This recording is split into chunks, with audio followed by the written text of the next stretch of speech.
Let's get to the big story. Yesterday, members of the leaders, especially of the National Organization of Trade Unions, that is NOTU, came out to say they're giving government a 90-day ultimatum. If their pay is not increased, they will lay down their tools.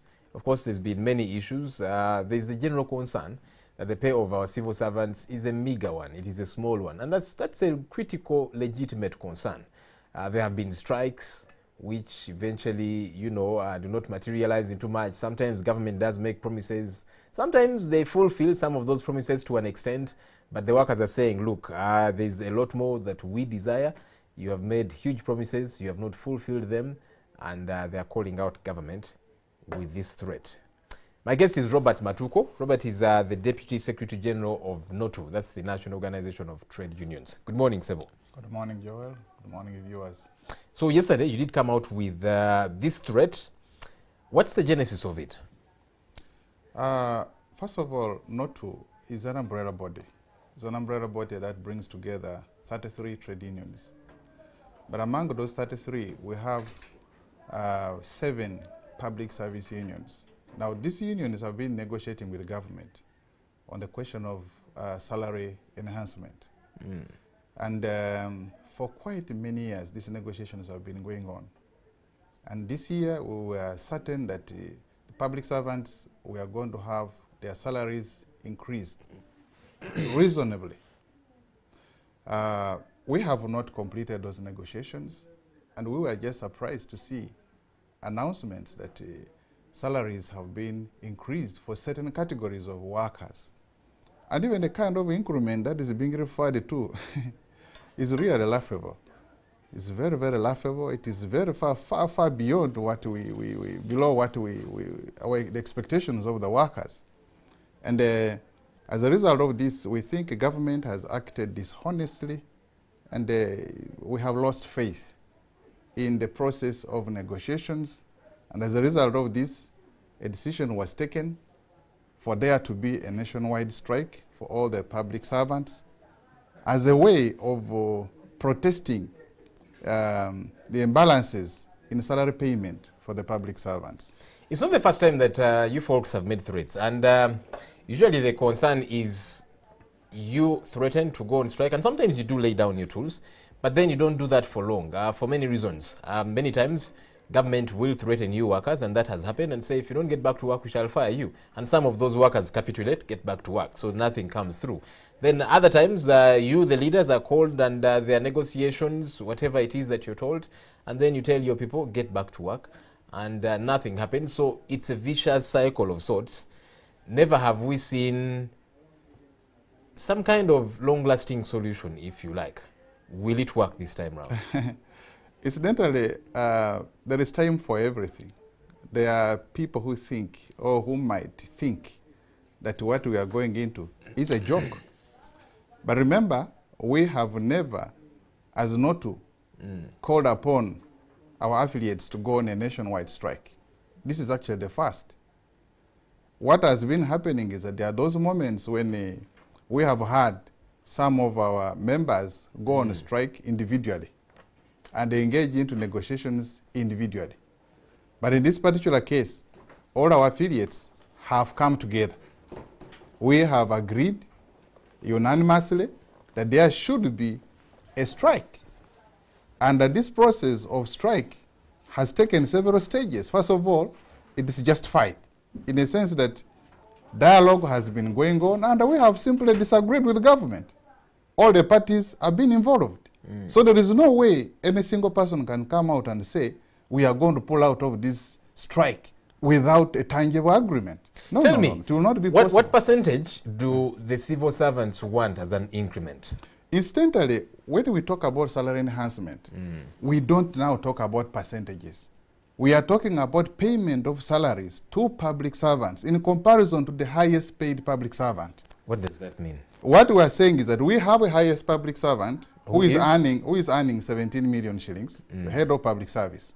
When you compare the head of public service, 17 million shillings, with the least paid worker who is earning 180,000, we think that is not fair. What is the least paid worker earn? The least paid worker in public service earns 180,000 shillings. My question is, what in your view should they earn? the least they should be able to get should not be less than 600,000.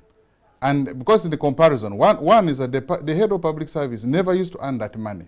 But recently it was raised, if you think about a year or so ago, it was raised to 17 million.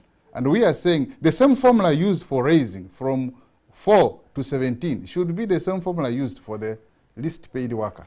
And we want this proportionately to flow from the head of public service to the least paid worker. And this will cater for all categories of workers, including doctors. You know, doctors recently were on strike, including all the local government workers. Because there is no justification whatsoever to have a permanent sector earning 15 million shillings, and then you have a cleaner given 180,000. Without a doubt, I think, you know, people need to be paid what is commensurate to the work that they do, inflation and all these different things. Yeah, that's right. I've had government every so often, whenever there is a call from you good people that the pay should be increased, government will say, we just don't have the money. We have the willingness to increase the pay, but we don't have the money. And so I want us to be able to help government. So for starters, have you put down even basic a computation that will show how many workers fall, say, in the docket that you're talking about? And if their pay is increased, how much money shall we need? Have we done those computations? That so far, currently, this is how much government spends on their pay, this number of billion shillings, and if the pay is increased, this is how much that would be needed, and perhaps even look at areas where this money could come from. Now, Joel, one of the problems we are having here, first of all, is that negotiations must go on, and the parties must respect the negotiations. Proposals have been given to the government. Government was under obligation to submit counter proposals. Of course, in these proposals, we have figures mentioned. And the problem I have with the pouring out these figures, because these figures were not submitted by NOTU. These figures were submitted by affiliates. Now, if we bring them out, there is a high likelihood that the expectations of the people may go far beyond, and then bring them down to the level after reaching an agreement will be complicated. I will be a little bit reserved in making mention of the figures that the affiliates have given to the government. But I would also But if you're advocating for people, they need to know what is it that you're advocating for. You see, one of the things that we have, which I do not want to appear to, you see, when you are dealing with the government, first of all, you must be on the correct side. If you are acting illegally, they take advantage of that. One of the things we are not allowed. For us, we are condemning them for having acted illegally by proclaiming a salary which we have not agreed upon. And I don't want to be caught in that same approach where I also declare, because we are not supposed to speak of the figures that are under negotiation. No, but you see, Mr. Matuko, when you say that government should increase our pay as civil servants, there should be some specificity there, so that it's not all over the place and unclear. So when you say, I want my pay increased, who am I, civil servant A, doing this job, this is how much I am earning, and I would like that figure increased from A to B, that kind of thing. Incidentally, we have tabulated all those figures and we have presented all of them to government. But remember, these are proposals.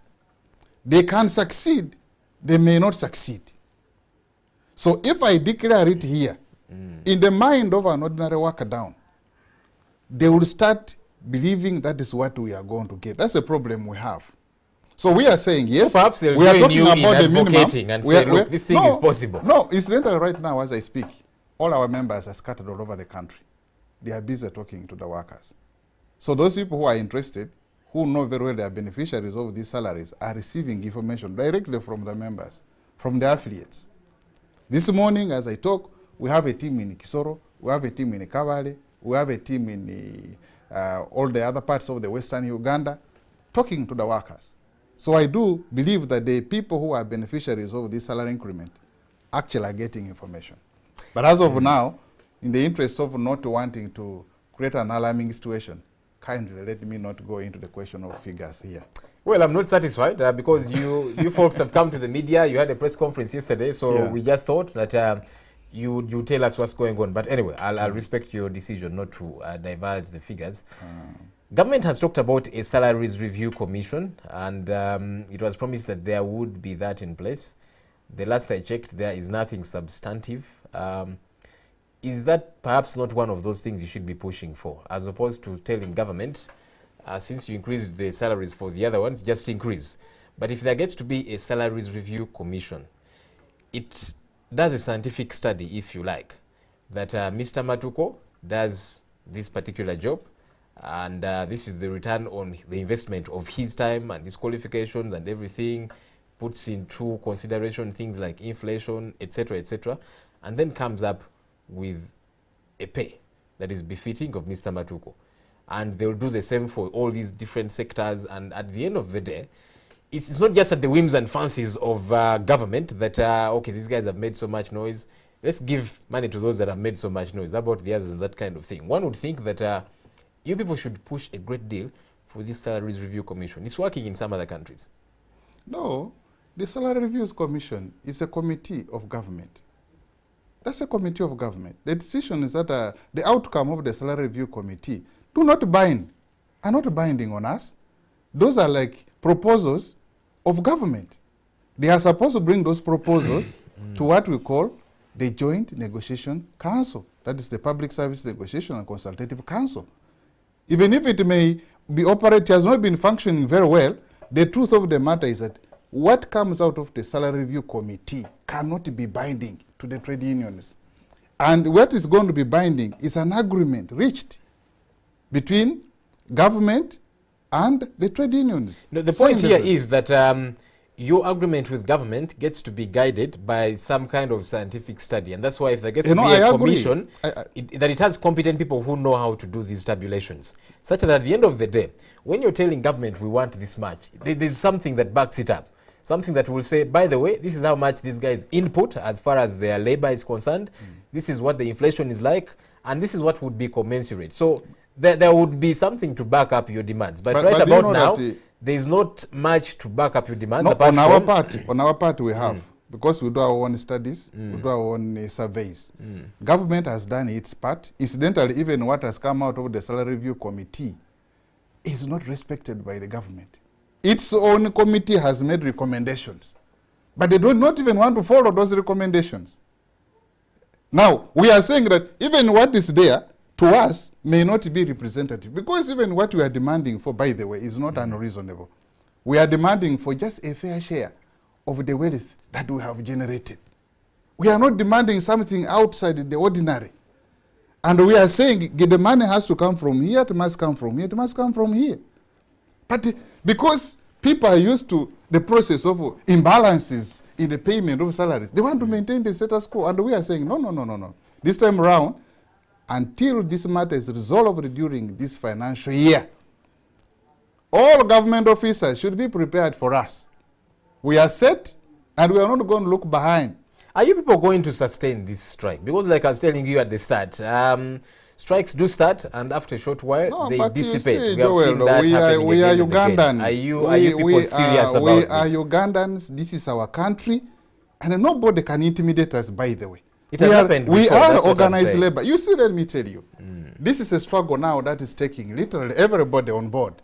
In the past, we've had teachers struggling alone, medical workers struggling alone, local government. This time around, we are together and coordinated. We have other people who supervise all the work that we are doing. So anybody who will think that this is not going to be sustainable is a joker. This can only change form. But the question of us demanding for salary enhancement, everybody, wherever you are, it's not a joking matter. Because we have been very patient people, we have struggled, we have done everything to cooperate with the government. In fact, even government itself is convinced we are justified to go on strike. Because they have told us a lot of lies. Every now and then, promises which are never fulfilled. This time around, we are saying, please, enough is enough. We are laying down our tools. And the tools must be laid down come 23rd of June 2018. The tools are going to be laid down for all public servants. What happens to your members who, you folks that operate from around Kampala, or those of you that have a bit of empowerment, you can stand up, dig in your heels, and it's okay. But I'm looking at civil servants across the country who are deep in some of these village areas. Matuko is not there to directly fight for them. They'll be told by the chief administrative officer of the district, if you don't get to work, I will fire you. and some have been fired in the past, you know, and others have been, eventually, if they don't get fired, they will be ill-treated, and all these many different things that happen. So I'm looking at some of those, and I'm wondering whether or not they will fall in line as well, because they have legitimate concerns. They will say, look, for you here in Kampala, you guys are protected, and etc., etc. Deep down where they are, the jobs that they are doing, and the people that supervise them is a different story altogether. No, this is a joint struggle, and there is nothing like anybody being up country. Incidentally, we are represented all over the country. Unions organize workers, and they have representation all over the country. In all districts, the workers have got trade unions there. But what happened is that we are doing everything lawfully. We are doing everything lawfully. We want to make sure we are working within the meaning of the law. And if government tries to act unlawfully by terminating any one of our members, we take them on. We have several ways through which we can take them on, because the government is under obligation to follow the law. The procedure we are following is within the law. So there is no reason why anybody should be victimized. There is no reason why anybody should be terminated. The only thing you have to do is to persuade the people to see sense in what you have and make a commitment. Why are we talking like as if these issues we are demanding for belong to everybody? It's not an issue that is for a single person. So why do you take offense in wanting to persecute a person who is saying, I don't want to work? I don't want to work because I want this problem to be addressed. And you are not going to force them to work. If you do that, how are you going, for example, force a doctor a nurse to work? It's not possible. They have been in the past, especially those in upcountry places. They have tried. They have tried. But you see, this happened at a time when people were working individually. This time around, we are working collectively. We have engaged our regional partners. We have engaged everybody, including ILO. They are aware of what is happening here in Uganda. So anything that is going to happen, we are organized labor. Not organized only here in Uganda, we organize regionally and internationally. If government cannot address this matter locally here, we shall use international means to put pressure on the government of Uganda to respect the rights of the workers. That's all we are demanding for.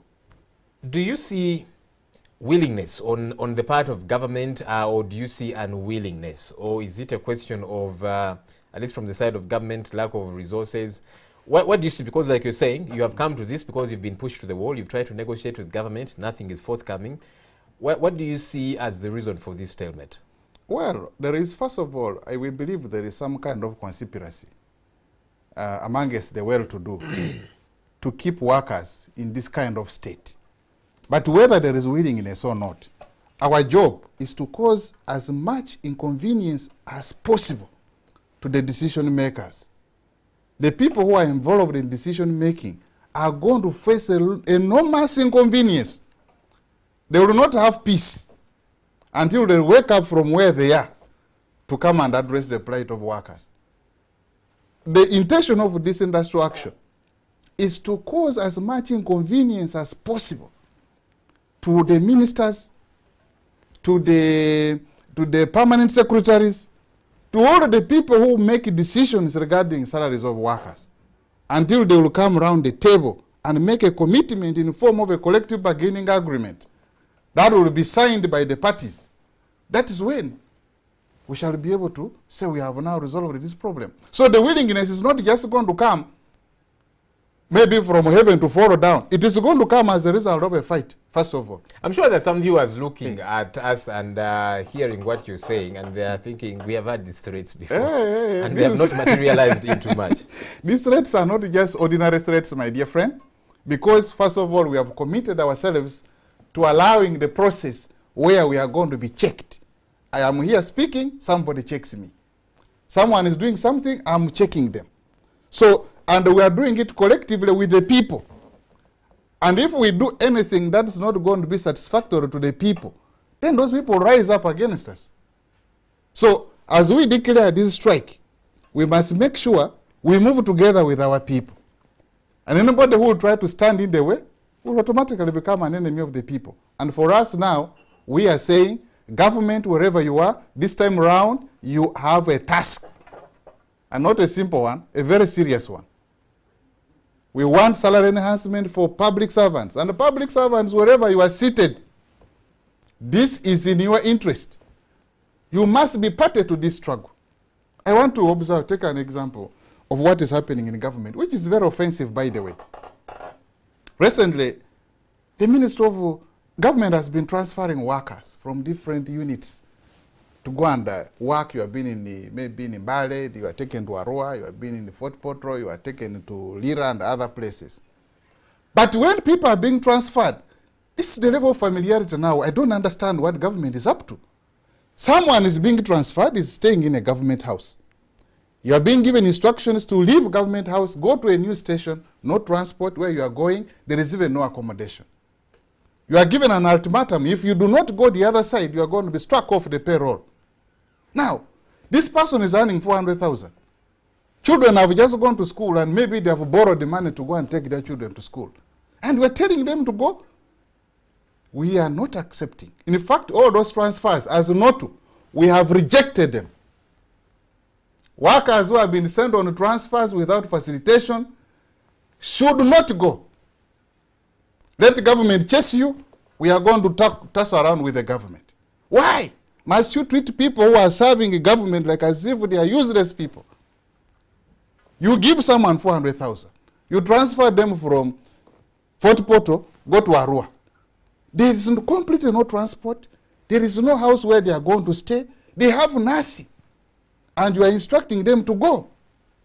This is unfair. And when we tell them these things, they are arguing, no, no, no, no. But if it is a permanent sector who is being transferred, assuming it, or a cow, all these facilities are given. Why are they segregating? We are all serving the same government. Do you need anybody to come and teach you that you are being unfair in such a situation? I mean, this kind of foolery. When shall we ever have people who will take care of their citizens genuinely? A person who is serving the people is being treated like this. Then what about any other ordinary person? You've made an impassioned plea, and of course, we do hope that those in government that are supposed to take care of these things do listen. But there are folks that I've heard saying that while there are those that diligently serve, and look, there are people who diligently serve this country, and they need to be well taken care of. They need not be treated unfairly, like you have been saying. But some people will tell you, look, some of these civil servants, some of them, certainly cannot be all of them, some of them have a modus operandi that is problematic. Somebody is meant to report to work at 8 a.m. They will get to work at 10 a.m.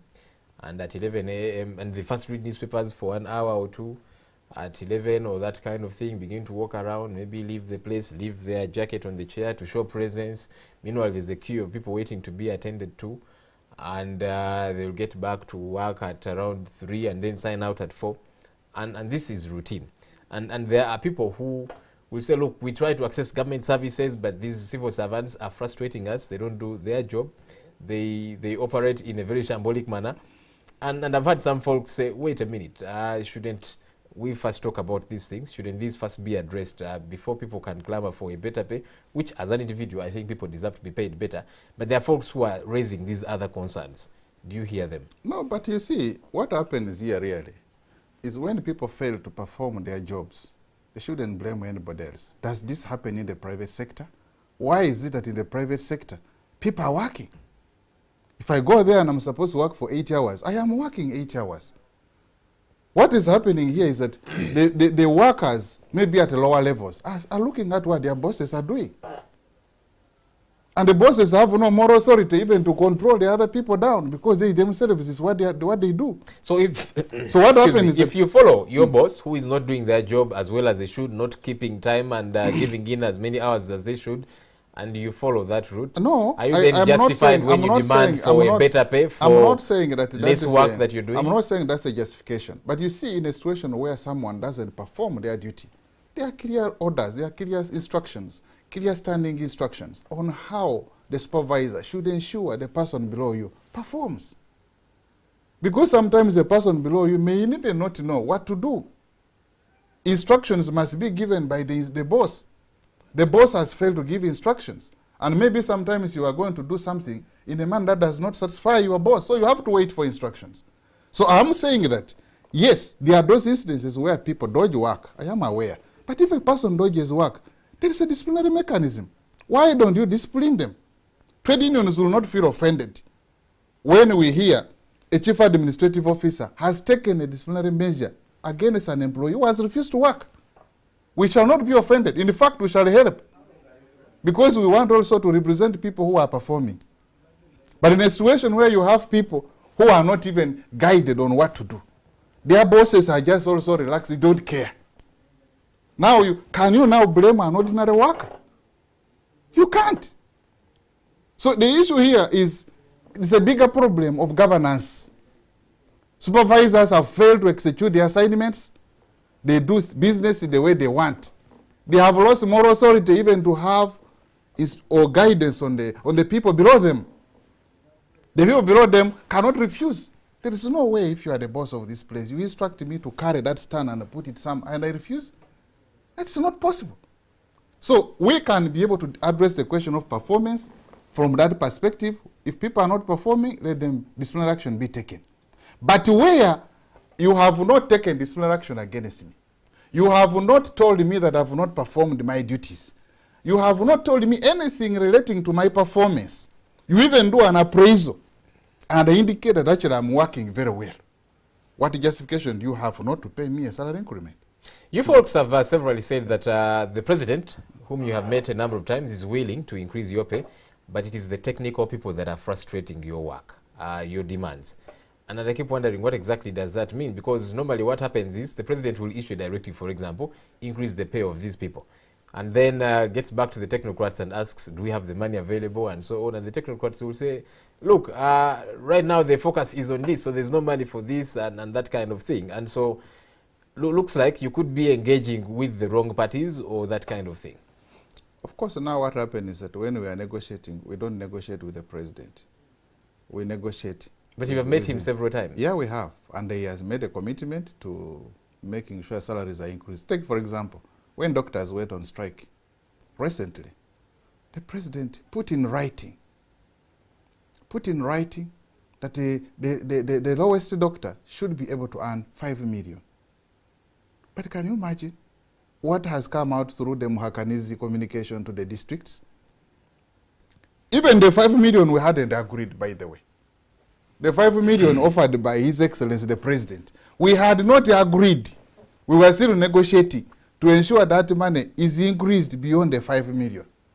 But what surprises us is that the notice has come from the Permanent Secretary, Minister of Finance, Mr. Keith Muhakanizi, indicating that a doctor is now going to earn 3 million. Look, I would like people to be paid better, but you see, I'm looking at a politician making a directive without first perhaps looking at what's in the coffers, and then the people who run the coffers, the technocrats, because the president makes many promises and says we're going to do this and the other, and then he tells the technical people do this, and the technical people say, Your Excellency, you have made a promise without our involvement, but we don't have the money available. Every time the president makes a decision, when we have, for example, a complaint, and we're meeting him, you will find Keith Muhakani seated there, Ochailab, all of the technical people from finance seated there. So you're saying there's insubordination on their part? Normally, before he makes a pronouncement, he has consulted. They give him briefs, and they say, no, if you can do anything within this range, it's okay.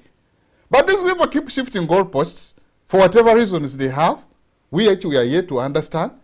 A head of state has put the matter in writing. Who are you, by the way? And you see, these are some of the things that we are So if they raising. disregard the president's directive, why is he not firing them? Because he keeps working with them, and one would imagine perhaps he's happy with what they are doing. For us, we don't want to go into the gymnastics. If the president has made a directive, and we have said, yes, Your Excellency, we appreciate what you have done, but however, it is not sufficient. Let's give room for us to negotiate. We don't expect anything below this. But to our surprise, to show how provocative these people can be, by the way, sometimes they think that this country belongs to them only. The arrogance with which these people exhibit when they are dealing with matters of a public nature. They think the country belongs to them. And the rest of the people have no say. I have a say. And according to the law, I have a say, by the way. I even have a right to go to court and stop this salary increment. because it has not been reached through an agreement. You see? So when people come up and start behaving, there is a machinery put in place to determine salaries. Who is Keith Muhakanizi? Where does he derive that authority? Cabinet must be able to respect this machinery. They should allow negotiations to go on for the parties to agree and say now, for now, given the circumstances, this is the best we can have for the country. Then together we go and address the people and explain. Today, this time we have got this. Tomorrow we shall have this. The other one we shall have this. This is how business is managed all over the world. But our people here, it's like there is a suddenly demonic spirit that descends on them and it changes their way of reasoning. They don't want to do things according to the law. And that's why we are disagreeing with them. And this time around, come 23rd of June, all of us, we are laying down our tools. Let there be any other force that will confront us. This is not going to be the first. We have had this kind of fights in other parts of the world. We are going to bring it here in Uganda. Okay, for we are purposes waiting of for ensuring workers 23rd July. We'll keep tabs on this matter. Robert Matuko, Deputy Secretary General of NOTU, thank you for talking to us this morning. Thank you. Thank you very much. That's it for The Big Story. Thank you for joining us. My name is Joel Senyonyi. Good morning.